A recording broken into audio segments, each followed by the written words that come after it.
So I just recently got back off vacation and I was filming exclusively on the iPhone 17 Pro.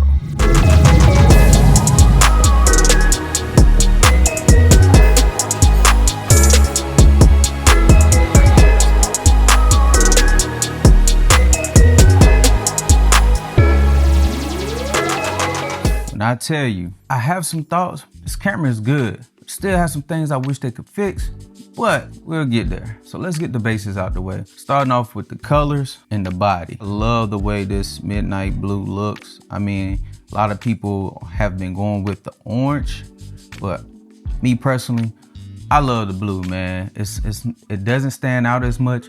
It looks good. I feel like the orange is just kind of screaming out, rob me. You know what I'm saying? It's like, hey, I'm being flashy. I got the new iPhone 17. Let me hold it up and let me let everybody see it. But, you know, so the midnight blue, I feel like it's a little bit more subtle.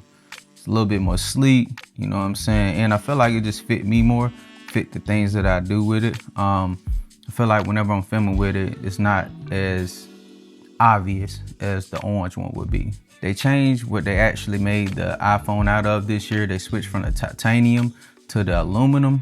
And I like the way the aluminum feels. It's more slick to me, and it's more like a matte.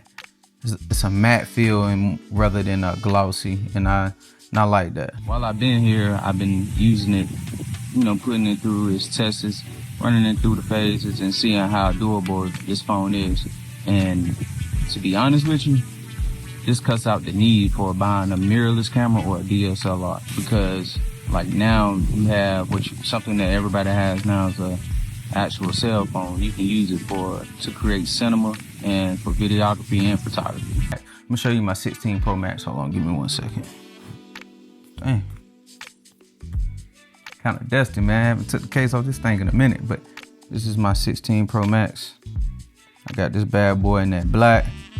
Like this is, so I did pick up the Pro model, the Pro 17 Pro, not the Pro Max, but as you can see, feels a lot lighter, man. I wasn't as fatigued using this one than I normally use my iPhone 17 Pro Max.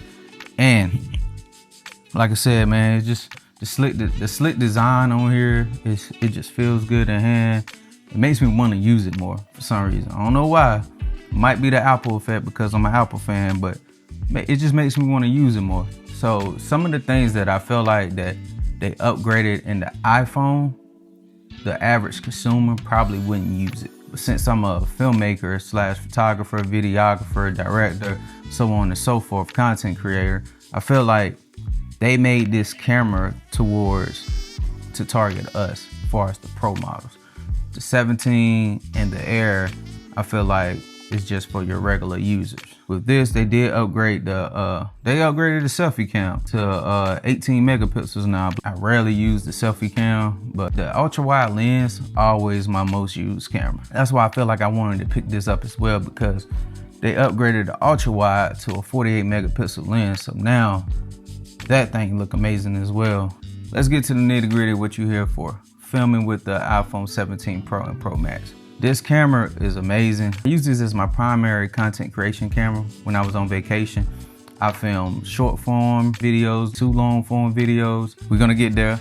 And I shot a lot of like BTS and just filming with the Blackmagic app. Okay, let's get to it. So file sizes. If you wanna shoot Apple ProRes RAW, the file sizes are huge, but the image quality is better.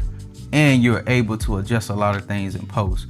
So I did film a lot of things in that, and I probably shouldn't film the long talking head in that, which I did anyway. And I found out that the MagSafe SSD I was using was overheating, which causing my Blackmagic camera app to drop frames and for it to stop recording, which kind of pissed me off because I didn't know it stopped recording, and I recorded the whole video and it stopped like halfway. So yeah, it was kind of like a lost cause for that. So I tried to do it again, it did it again. So I just was like, you know what? I'm gonna wait till I get back. ProRes RAW format on this thing actually is crazy. It looks and feels just like a RAW is coming out like the Atomos Ninja. I mean, granted, you can tell it's a little thin, but it does what it needs to do. It gets the job done. You gotta think about it. For $1,000, you getting something you can film a movie on, do photography on, and order DoorDash on, and call your mama. Editing these videos, man, it surprised me how much dynamic range and how you barely need a starter mirrorless camera anymore. The image quality out of this iPhone is comparable to like the Sony ZV-1, ZV-10, you know what I'm saying, the smaller sensors, the Micro Four Thirds sensor. This camera right here actually competes with it. The DJI Osmo Pocket, like you can probably film, if you really know how to use your iPhone and shooting with the Blackmagic shooting with the Blackmagic app, you can get the same image quality out of this camera. So what I'm gonna be doing, I'm gonna be shooting a couple commercials, probably with the company, with one of my clients' professional projects, just entirely on the iPhone, just to show it is possible to do so. When I say just being able to actually film all of this content with something that sits in your pocket is amazing, man. This is definitely a B or a C cam on any operation, you know, that you can just do some pickup shots on, or if you need like a crazy gimbal move because of stabilization in it. It's an amazing camera, and just usability of it, man. It's no other camera on the market, phone on the market, that you can record to external SSD, Apple ProRes RAW, and it's good with photography, videography, and can shoot OpenGate. Like, what other phone on the market, hell, even cameras on the market that you can actually do that on? It's not many. Should you upgrade to the iPhone 17 Pro Max? Okay, if you have an iPhone 15 or 16 Pro Max, I do not recommend updating. Granted, they did upgrade a couple of things, but I don't feel like it's that different between the 15, 16, and 17. All right, so if you have a 14, hell yeah, completely upgrade. Especially if you're doing content creation, I feel like that's a great upgrade.